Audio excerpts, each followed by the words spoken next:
wabarakatuh.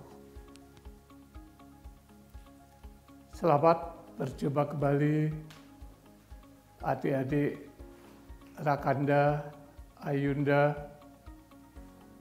Pandu Hizbul Waton OAD, yang pada kesempatan kali ini perkenankan saya, nama Ramanda Hanafi, untuk menyampaikan materi tentang pengertian kepanduan Hizbul Waton dan sejarah singkat kepanduan Hizbul Waton.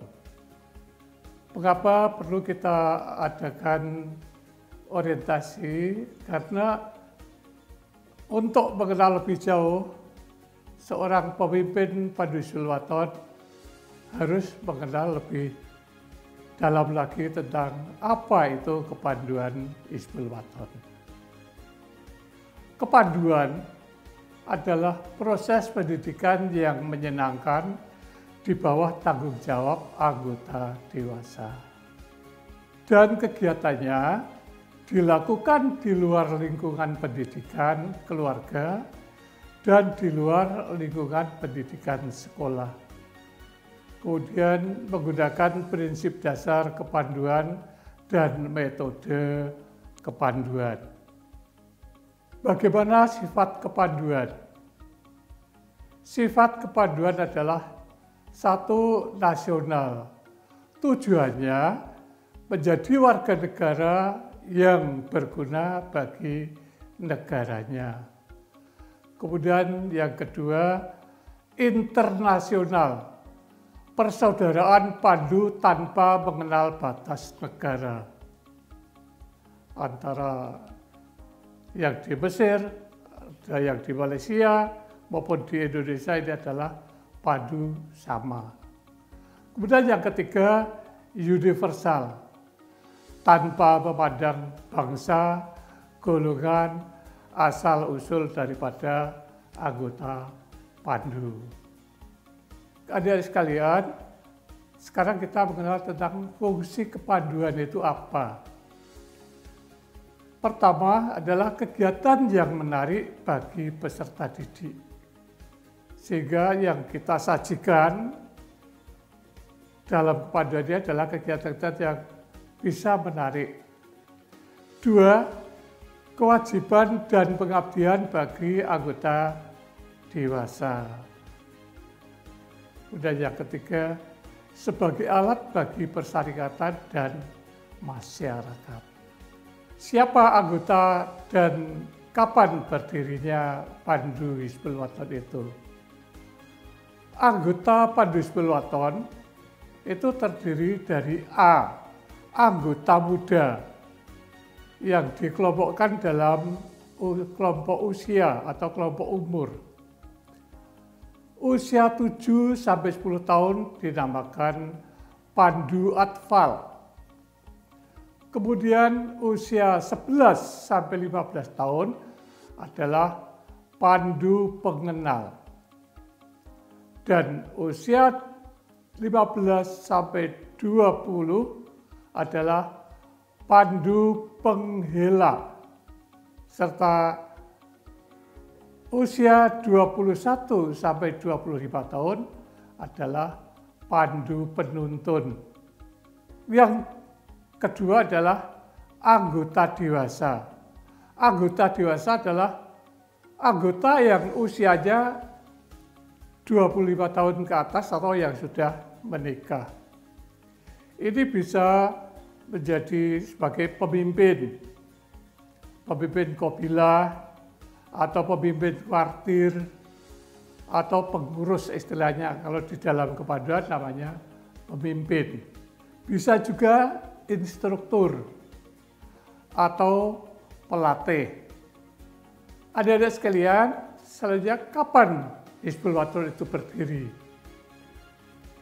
Hizbul Waton didirikan sejak tahun 1918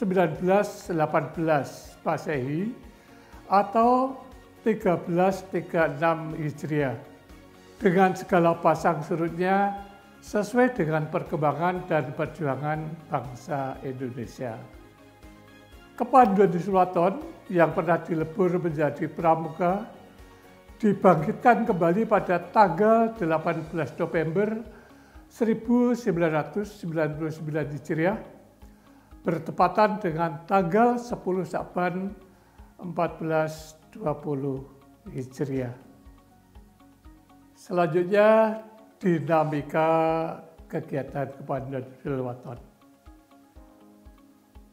Kebangkitan Pandu Hizbul Wathan didirikan kembali di Yogyakarta dan berkantor di tempat kedudukan Pusat Persyarikatan Muhammadiyah. Anggota Pandu Hizbul Wathan dihimpun dalam satuan kelompok yang diberi nama Qabilah. Qabilah dapat didirikan di desa, di kampung, di masjid, lingkungan pondok pesantren, atau di masjid-masjid amal usaha Muhammadiyah, dan lain sebagainya. Hizbul Wathan secara keseluruhan dapat berdiri di seluruh wilayah Indonesia. Kemudian apa kegiatannya Pandu Hizbul Wathan? Kegiatannya diantaranya sesuai dengan tujuan Hizbul Wathan, menyiapkan dan membina anak, remaja, dan pemuda yang memiliki akidah, mental, dan fisik, berilmu dan berteknologi, serta berakhlakul karimah, dengan tujuan untuk terwujudnya pribadi Muslim yang sebenar-benarnya dan siap menjadi kader persyarikatan umat dan bangsa. Kedua, dengan tujuan yang jelas dan berpegang pada prinsip dasar kepanduan dan metode kepanduan, Hizbul Wathan melaksanakan kegiatan secara luas, diutamakan di luar ruangan, yaitu di alam bebas, dengan materi kegiatan menyesuaikan dan mengikuti perkembangan usia peserta didik maupun zaman. Kemudian yang ketiga, Kepanduan Hizbul Wathan secara organisatoris tidak berpolitik dan tidak di bawah kendali partai politik apapun.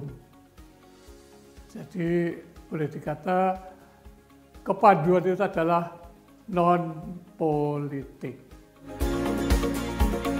Baiklah, anak Anda, Ayunda, dan adik-adik sekalian, kita injakkan materi kita, yaitu tentang sejarah singkat kepanduan Hizbul Wathan.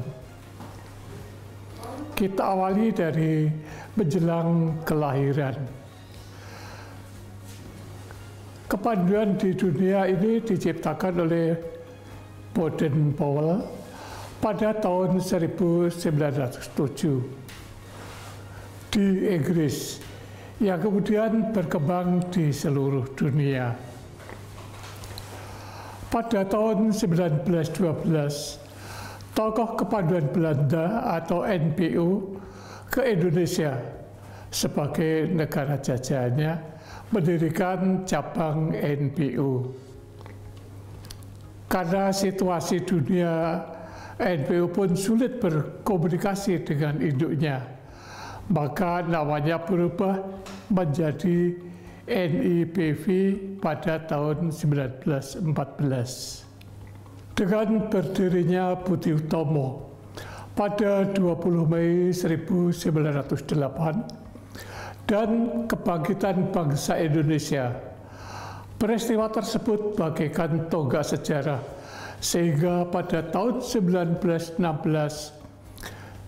Sri Paduka Mangkunegoro VII di Surakarta mendirikan kepanduan dengan nama JPO, Javans Pathfinder Organisasi, disusul oleh Pangeran Suryobroto dari Kasunanan dengan kepanduan Taruna Kembang. Kemudian pada tahun 1918,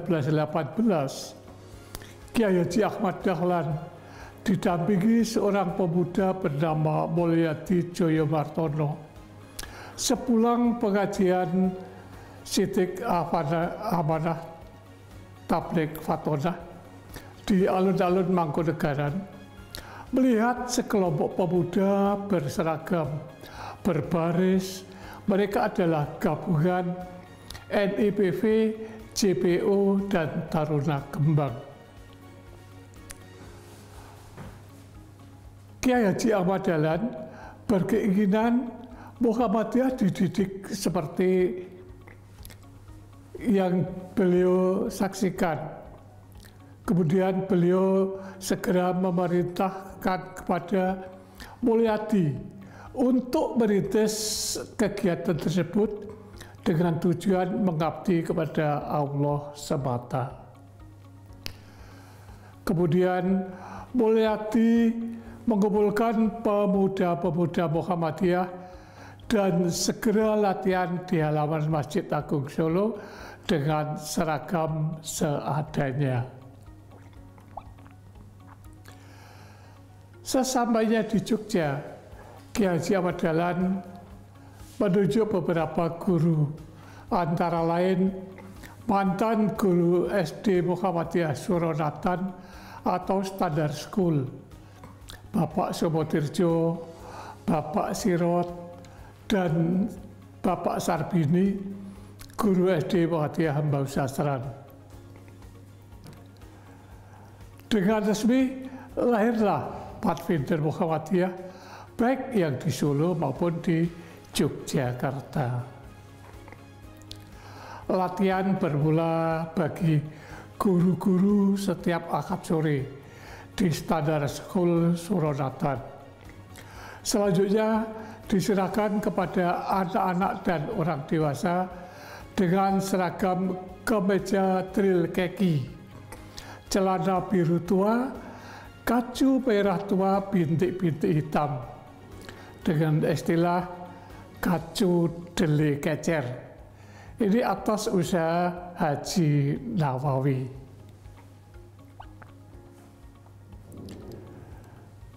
Dalam pertemuan di rumah Bapak Hilal, Kauman, Yogyakarta, atas prakarsa Bapak Hajid diusulkan untuk mengganti nama Pathfinder Muhammadiyah menjadi Hizbul Waton Pathfinder, yang berarti cinta tanah air, sejalan dengan jiwa perjuangan melawan penjajah Belanda pada saat itu.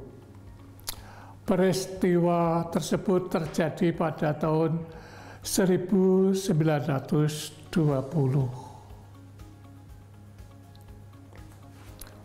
Sekarang pada masa kebangkitan bangsa. Pada tanggal 3 April tahun 1926, Komisaris Belanda NIPV bersama G.J. Ranef menyelenggarakan konferensi kepanduan di rumah Haji Dahlan atau dari Hizbul Waton Yogyakarta, dan mengundang seluruh pimpinan pandu nasional Indonesia. Dalam konferensi tersebut disampaikan konsep NIPV untuk mempersatukan organisasi-organisasi kepanduan yang ada di Indonesia. Berdasarkan keyakinan prinsip perjuangan, konsep tersebut tidak diterima dan Hizbul Waton tidak mau bergabung dengan NIPV berorientasi pada kepentingan kolonial. Karena larangan tersebut dalam Kongres Pandu Siap tahun 1928 di Banyumas oleh Ketua Siap Haji Agus Salim, istilah Pathfinder dan Pathfinderik diganti menjadi pandu atau kepanduan. Sekarang beralih ke masa penjajahan. Pada masa penjajahan Jepang, Jepang melarang seluruh kegiatan atau organisasi pemuda untuk kepanduan. Sebagai gantinya, pemuda Indonesia dimasukkan dalam gerakan Seinendan.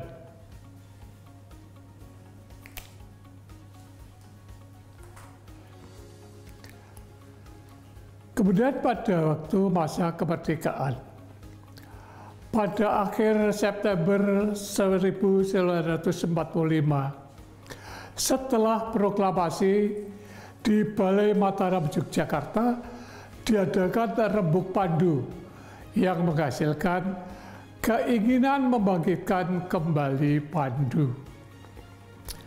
Dari kepanduan Hizbul Waton diwakili Bapak Mawardi dan Bapak Haiban Hajid. Pada tanggal 27 sampai 29 Desember, Kesatuan Kepanduan Indonesia dalam Kongres di Solo sepakat bergabung bersama dengan nama Pandu Rakyat Indonesia. Pada bulan Desember 1948, saat terjadi Clash kedua atau Perang Kemerdekaan kedua, kegiatan kepanduan agar berhenti.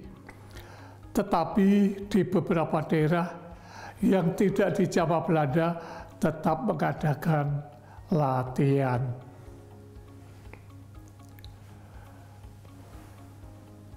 Adik-adik sekalian, pada tanggal 20 sampai 21 Januari 1900, Kongres Pandu Rakyat kedua di Yogyakarta menghasilkan beberapa keputusan.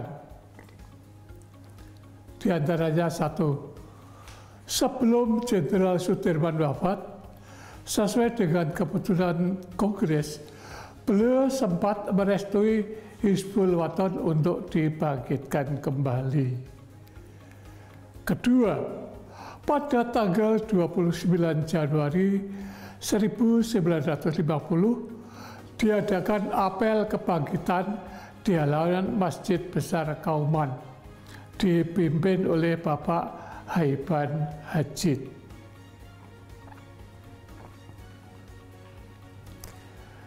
Kemudian masa-masa Pandu Hizbul Waton ditidurkan.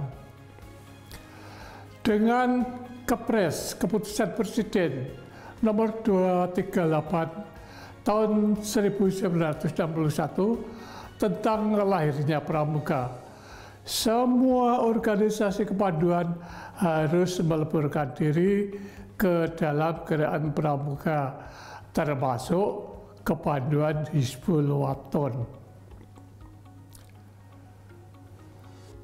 Sekarang kita bicara masalah latar belakang kebangkitan kembali Pandu Hizbul Waton. Sebagai anggota Pandu Hizbul Waton tidak bersedia aktif dalam gerakan Pramuka, maka mereka mengaktifkan diri dalam beberapa organisasi kepemudaan, sedangkan yang sudah dewasa menjadi aktif di persyarikatan. Beberapa tokoh Hizbul Waton yang memahami betul makna kepanduan tetap bergabung dengan Pramuka. Misalnya, Bapak Haji Mawardi sebagai andalan urusan rohani Islam, Bapak Dono Wardoyo dari Klaten sebagai andalan daerah urusan pelatihan, Bapak Haiban Hajid, andalan daerah urusan rohani Islam. Kemudian Bapak Jauhari, andalan daerah urusan pelatihan. Kemudian Bapak Dawam Marzuki, ini yang ada di daerah istimewa Yogyakarta dan Jawa Tengah, dan masih banyak lagi, baik di kuartir besar maupun daerah, sampai menjelang tahun 1990.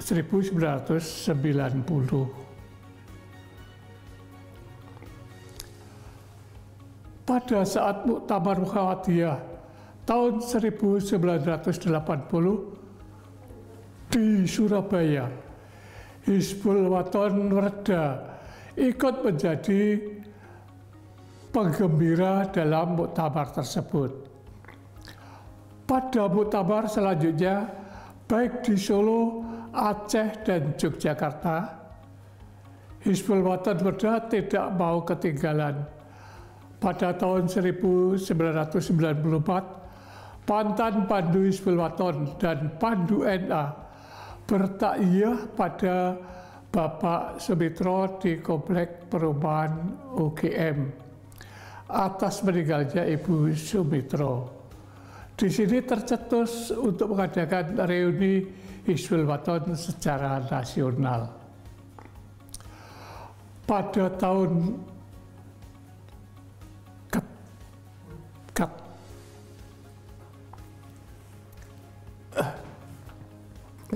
pada tahun itu.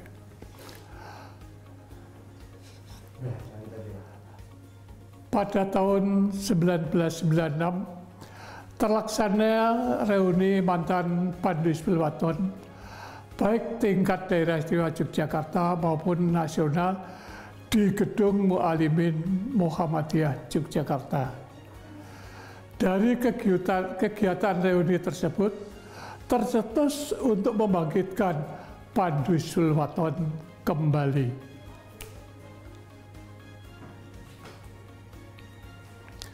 Hal tersebut dilanjuti pertemuan acara rutin setiap Jumat malam di Gedung Pimpinan Pusat Muhammadiyah di Jalan Dahlan untuk mempersiapkan baik perangkat lunak maupun perangkat kerasnya.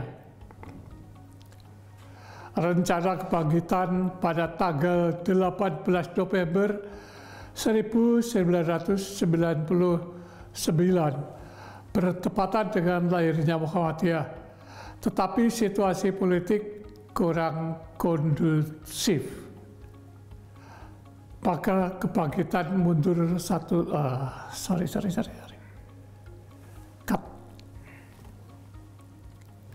ulangi dari rencana kebangkitan coba. Rencana kebangkitan pada tanggal 18 November 1998 bertepatan dengan lahirnya Muhammadiyah, tetapi situasi politik yang kurang kondusif. Maka kebangkitan mundur 1 tahun, tetap tanggal 18 November tahunnya 1999. Demikianlah adik-adik Rakanda Ayuda sekalian tentang pengertian tentang Pandu Hizbul Wathan dan sejarah singkat Pandu Hizbul Wathan. Ada kurang lebihnya Rahman dan Nafi mohon maaf. Selanjutnya tetap semangat untuk mengikuti materi berikutnya. Sekian dari Ramanda. Wassalamualaikum warahmatullahi wabarakatuh.